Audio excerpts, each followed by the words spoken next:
Hello again, it's Machado here. I am going to be looking at the first part of section 10.1. We're going to be looking at composite functions first. Now, composite functions are something that we've kind of looked at a little bit here and there, but we haven't really looked at them in detail. The first thing I want to remember is how we can actually do operations with functions. So let's say that I've got these two functions here.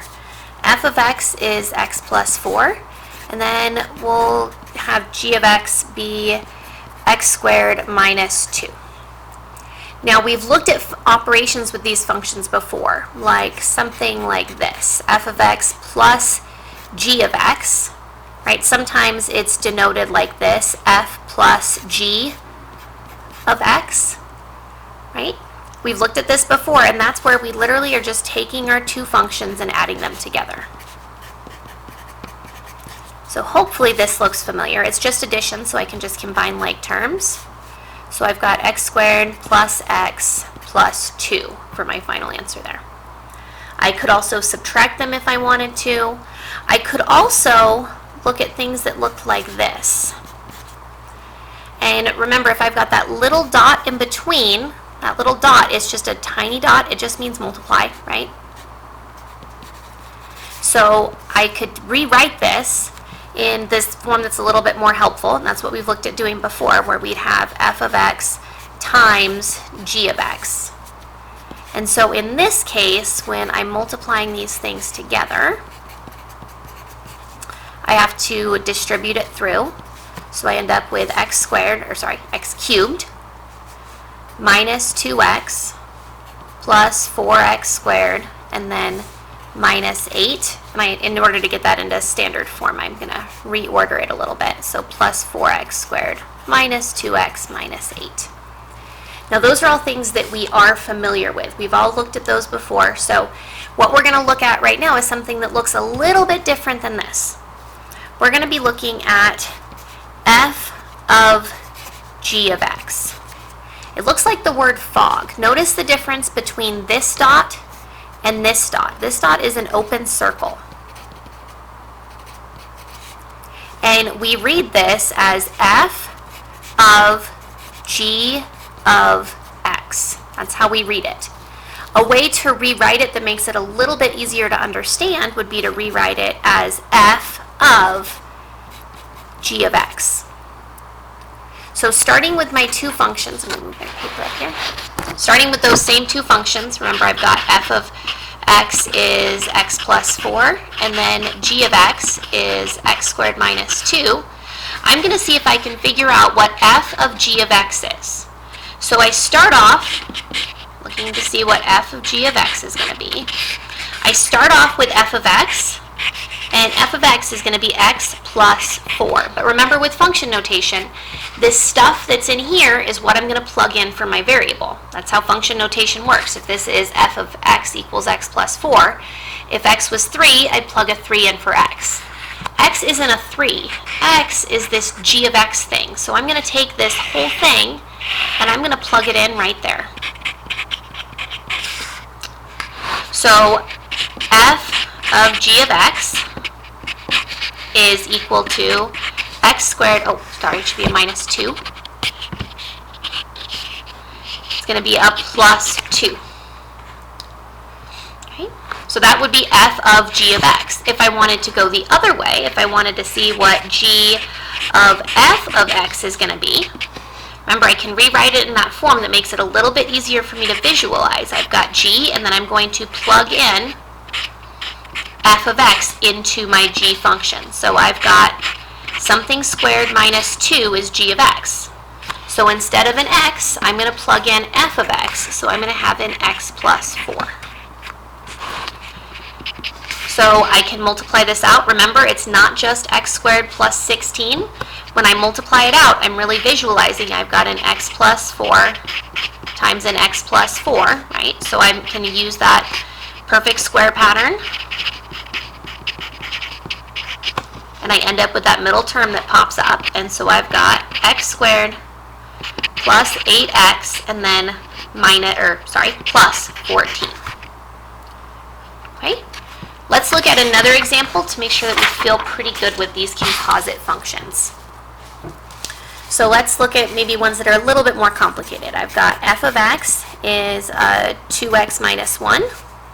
And then we'll say that g of x is equal to an x squared plus 2.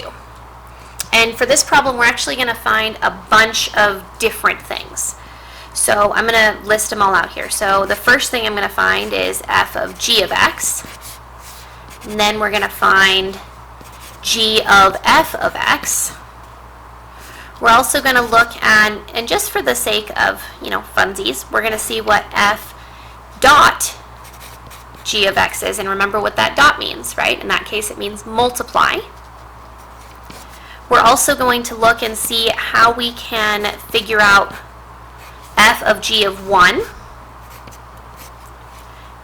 f of g of 2, or sorry, I want g of f. Let's switch those around for us.